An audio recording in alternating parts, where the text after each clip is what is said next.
Hello students, video शुरू करने से पहले प्लीज चैनल को लाइक, शेयर और सब्सक्राइब जरूर करें। एक इम्पॉर्टेंट इन्फॉर्मेशन, अगर आपको इस वीडियो के नोट्स चाहिए तो डिस्क्रिप्शन बॉक्स में दिया गया डाउनलोड लिंक चेक करें। Thank you. चलिए शुरू करते हैं। इस वीडियो में हम पढ़ेंगे MEG3 ब्रिटिश नॉवल के प्रीवियस ईयर क्वेश्चन और most important questions with answers. यह क्वेश्चंस आपके एग्जाम के लिए बहुत इम्पोर्टेंट है। अगर आपने ये अच्छे से कर लिए तो एग्जाम निकलना पक्का है। Let's begin. Question 1, comment on Fielding style of narration with reference to Tom Jones. Question explanation. इस क्वेश्चन में हमें यह समझाना है कि हेनरी फील्डिंग ने टॉम जोन्स में कहानी बताने का स्टाइल कैसा रखा है। हमें उसके humour, irony, moral teaching, author के डायरेक्ट कमेंट्स और नरेशन के तरीके को एक्सप्लेन करना है। बेसिकली हमें बताना है कि उसका स्टाइल उसके मैसेज और टाइम के कॉन्टेक्स्ट में क्या इंपॉर्टेंस रखता है। आंसर। इंट्रोडक्शन। हेनरी फील्डिंग का novel Tom Jones 1749 English realistic fiction का एक क्लासिक उदाहरण है। फील्डिंग का नरेशन स्टाइल बहुत खास है। वो सिर्फ कहानी नहीं सुनाता बल्कि एक मोरल गाइड और सोशल क्रिटिक के रूप में भी सामने आता है। उसका स्टाइल ह्यूमर, आयरनी और मोरल रिफ्लेक्शन से भरा हुआ है। फील्डिंग का टोन फ्रेंडली और कॉन्वर्सेशनल है, जिससे रीडर डायरेक्टली कनेक्टेड फील करता है। इस स्टाइल के थ्रू वो ह्यूमन नेचर और सोसाइटी दोनों को एक्सप्लोर करता है। Main body. 1. ऑथोरियल इंट्रूजन और conversational tone.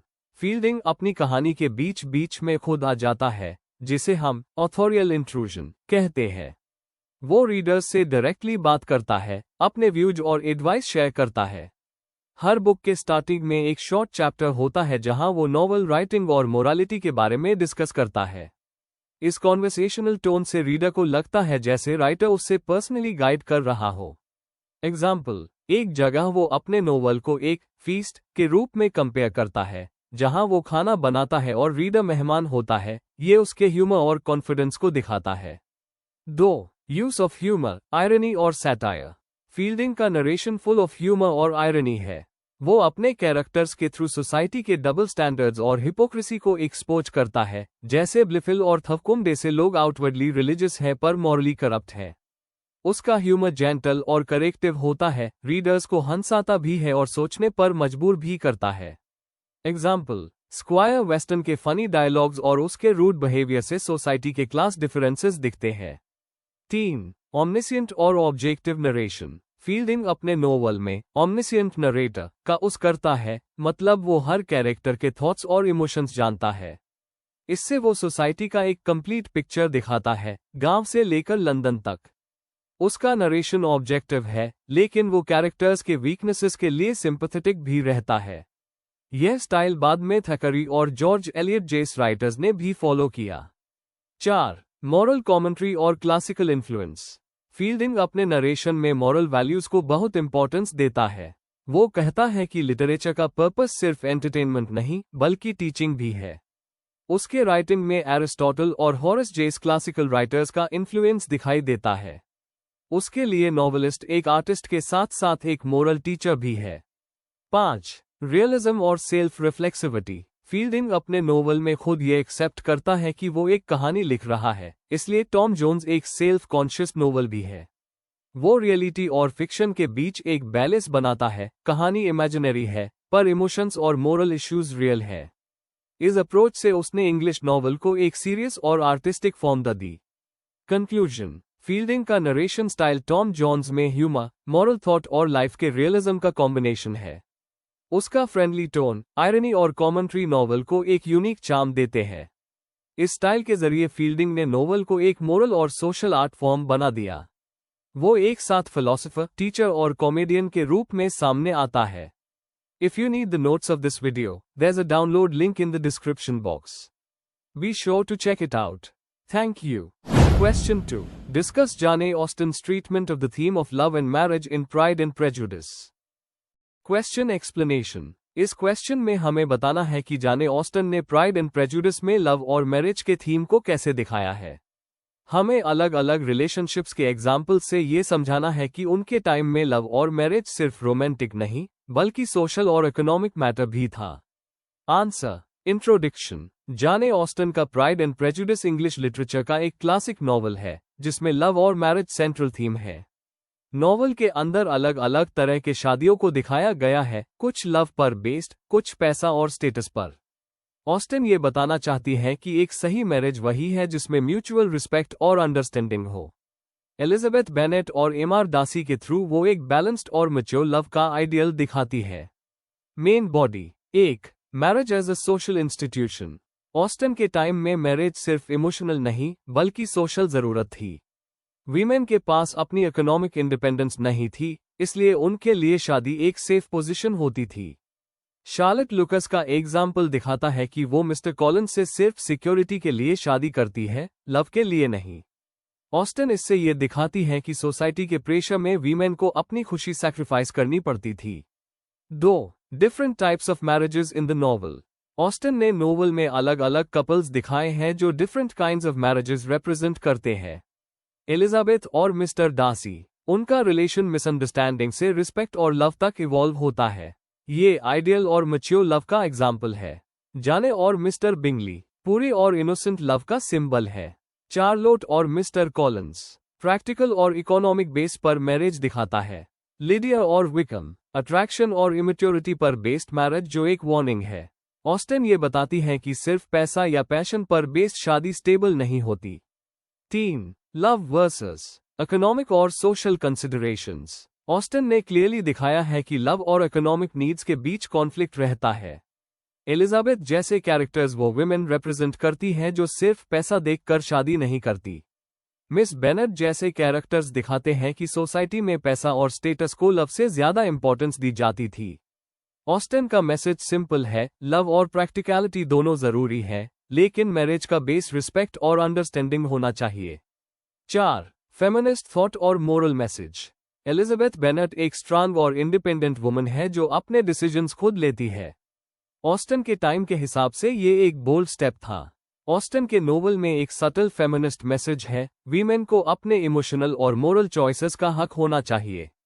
Pride and prejudice के थ्रू ऑस्टन ये दिखाती है कि रियल हैप्पीनेस तभी मिलती है जब मैरिज लव और इक्वालिटी पर बेस्ड हो। कंक्लूजन। प्राइड एंड प्रेजुडिस में जाने ऑस्टन ने लव और मैरिज को एक सीरियस सोशल थीम के रूप में दिखाया है। उन्होंने बताया कि रियल मैरिज वो ही है जिसमें रिस्पेक्ट, लव और अंडरस्टैंडिंग हो। डिफरेंट मैरिजेस के कॉन्ट्रास्ट से ऑस्टन ने अपने समय के मटेरियलिस्टिक और मेल डोमिनेटेड आइडियाज को चैलेंज किया, इसलिए उनका मैसेज आज भी रेलेवेंट है। If you need the notes of this video, there's a download link in the description box. Be sure to check it out. Thank you. Question 3.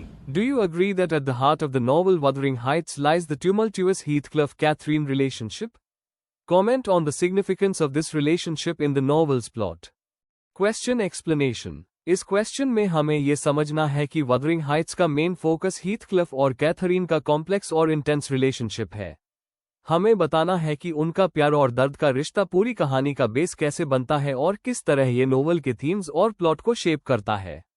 Answer. Introduction. Emily Brontë का Wuthering Heights एक ऐसी novel है जो human emotions के extreme side को दिखाती है, love, revenge और पैशन। नॉवल का मेन सेंटर है हीथक्लिफ और कैथरीन अर्नशॉ का रिश्ता, जो सिर्फ रोमांटिक नहीं बल्कि स्पिरिचुअल और डिस्ट्रक्टिव भी है। उनका बॉन्ड इतना गहरा है कि वो दोनों एक दूसरे के बिना अधूरे लगते हैं। यही रिलेशनशिप पूरे नॉवल को इमोशनल और ट्रैजिक बनाता है। Main body. 1. हीथक्लिफ और कैथरीन के रिश्तों की नेचर।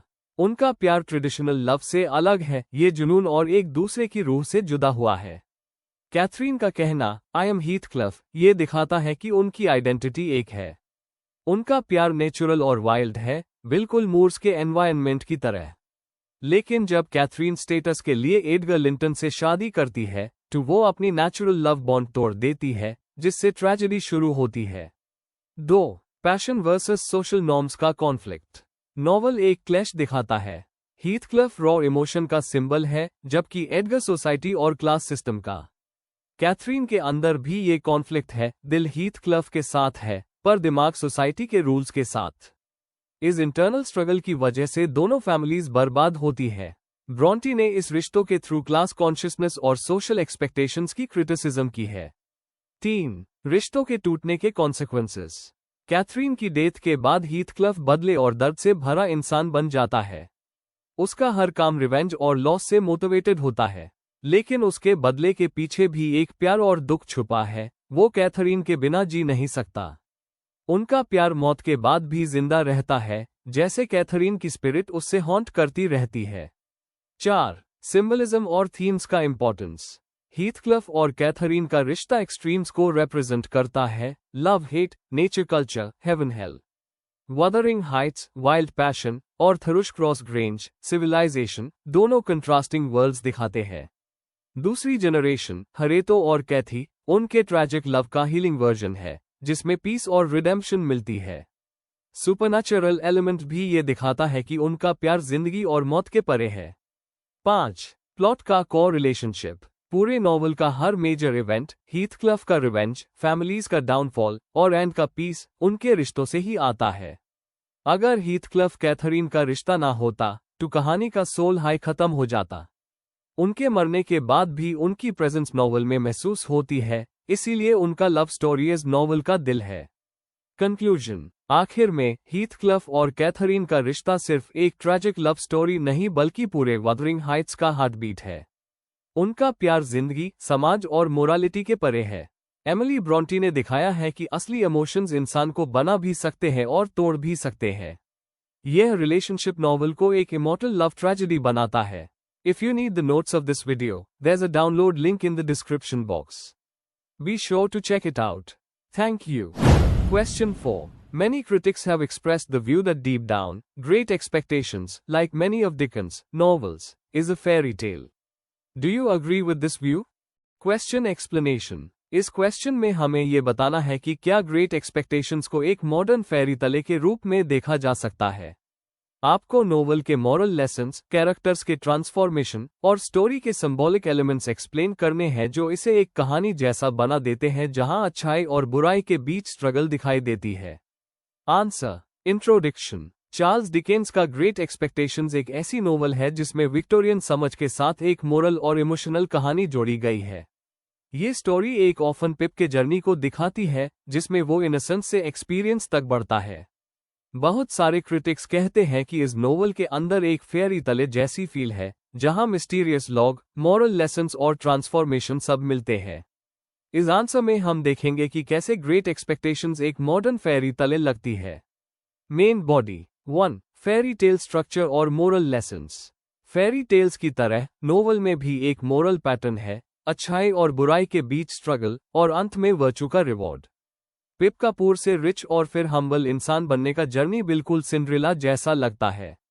डिकन्स ये मैसेज देते हैं कि पैसा और स्टेटस से ज्यादा जरूरी है दिल की साफ सोच और एम्पैथी। स्टोरी एक मोरल कहानी के रूप में दिखाती है कि ग्रीड और ईगो हमेशा दुख लाते हैं, पर फॉरगिवनेस और लव शांति देते हैं। 2. मैजिकल या मिस्टीरियस एलिमेंट्स का यूज। नोवेल में कोई रियल मैजिक नहीं है, लेकिन मिस्ट्री और कोइंसिडेंस स्टोरी को मैजिकल बनाते हैं। मगवच एक फेरी गॉडफादर जैसा लगता है जो पिप को उसके ग्रेट एक्सपेक्टेशंस देता है। मिस हैवर्शम का सैटिस हाउस एक हॉन्टेड कैसल जैसा फील देता है जहां समय रुक गया हो। अस्टेलर एक कोल्ड प्रिंसेस जैसी है जिसे पाना पिप के लिए एक ड्रीम और चैलेंज दोनों बन जाता है। 3. हीरो का ट्रांसफॉर्मेशन। फेरी टेल्स में हीरो हमेशा चेंज होता है, यहाँ पिप भी अपने अंदर एक मोरल चेंज फील करता है। शुरू में वो सोचता है कि जेंटलमैन बनना मतलब रिच होना, पर अंत में उस समझ आता है कि असली जेंटिलिटी कैरेक्टर में होती है। मगवच का चेंज एक क्रिमिनल से एक प्यार करने वाले फादर फिगर तक नोवेल के मोरल मैसेज को स्ट्रांग करता है। ये ट्रांसफॉर्मेशन स्टोरी को एक डीप इमोशनल और मोरल डेप्थ देता है, जैसे फेरी टेल्स में होता है। 4. सिंबलिज्म और मोरल जस्टिस। डिकन्स ने कई सिंबल्स यूज किए हैं। सैटिस हाउस मॉरल डिके दिखाता है और मार्शस गिल्ट और फियर का साइन है। एंडिंग में हर कैरेक्टर को उनके एक्शंस के हिसाब से रिजल्ट मिलता है। कॉम्पेसन पनिश होता है, पिप और जोए को पीस मिलती है। ये पोएटिक जस्टिस फेरी टेल्स की एक खासियत है जहां आखिर में मोरल ऑर्डर रिस्टोर होता है। इसलिए नोवेल का एंडिंग एक रियलिस्टिक हैप्पीली एवर आफ्टर जैसा लगता है।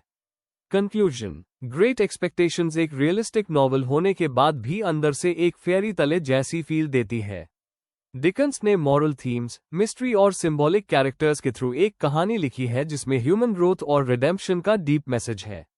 इसलिए हम कह सकते हैं कि ये नोवेल एक मॉडर्न एज की मोरल फेरी तले है जिसमें सच्चाई और फैंटेसी दोनों मिलते हैं। If you need the notes of this video, there's a download link in the description box. Be sure to check it out. Thank you. Question 5. How does George Eliot engage with the woman question in Middlemarch? Question explanation. यह question पूछता है कि George Eliot ने अपने novel मिडलमार्च में woman question यानी 19th century के women's rights और उनके सोशल स्टेटस के इश्यू को कैसे दिखाया है। हमें बताना है कि उन्होंने वीमेन के एजुकेशन, मैरिज और इंडिपेंडेंस के टॉपिक्स को किस तरह हैंडल किया और उनके मेन फीमेल कैरेक्टर्स क्या रिप्रेजेंट करते हैं। Answer. Introduction. The woman question का मतलब है विक्टोरियन टाइम का डिबेट जिसमें सोसाइटी यह डिस्कस करती थी कि वीमेन को एजुकेशन, वर्क और पर्सनल फ्रीडम का हक मिलना चाहिए या नहीं। जॉर्ज एलियट ने मिडलमार्च के थ्रू इस इशू को बहुत रियल और इमोशनल तरीके से दिखाया है।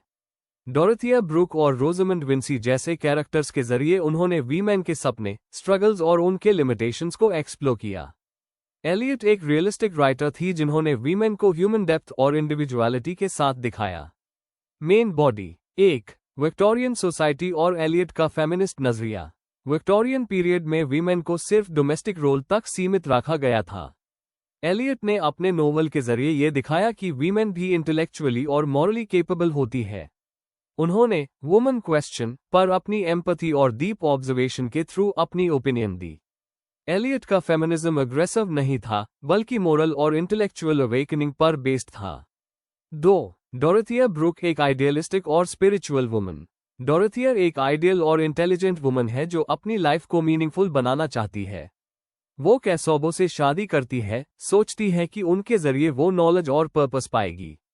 लेकिन कैसोबो का कंट्रोल और कोल्डनेस पेट्रियार्की का सिंबल बन जाता है। डोरोथिया के अवेकनिंग और विल लेडिस्लो के साथ कंपेनियनशिप एक इक्वालिटी बेस्ड मैरिज का मॉडल दिखाता है। एलियट डोरोथिया के कैरेक्टर से ये मैसेज देती है कि रियल फुलफिलमेंट कंपैशन और सेल्फ अंडरस्टैंडिंग में है। 3. रोजमंड विंची सोसाइटी की एक्सपेक्टेशंस का रिजल्ट। रोजमंड एक ब्यूटीफुल पर सुपरफिशियल वुमन है जो सिर्फ सोशल इमेज और लग्जरी में इंटरेस्टेड है। उसकी मैरिज लिडगेट से होती है पर जब लाइफ उसके एक्सपेक्टेशन जैसी नहीं होती तो वो फ्रस्ट्रेटेड और मैनिपुलेटिव बन जाती है। रोजमंड के जरिए एलियट दिखाती है कि सोसाइटी ने वीमेन को ब्यूटी और चार्म पर डिपेंड रहना सिखाया है, नॉलेज पर नहीं। डोरोथिया और रोजमंड का कॉन्ट्रास्ट वीमेन के अलग अलग सोशल कंडीशनिंग को दिखाता है। 4. मैरिज, एजुकेशन और इंडिपेंडेंस के थीम्स। एलियट ने मैरिज को एक इमोशनल और सोशल ट्रैप के रूप में दिखाया है जहां वीमेन की इंडिविजुअलिटी डैब जाती है।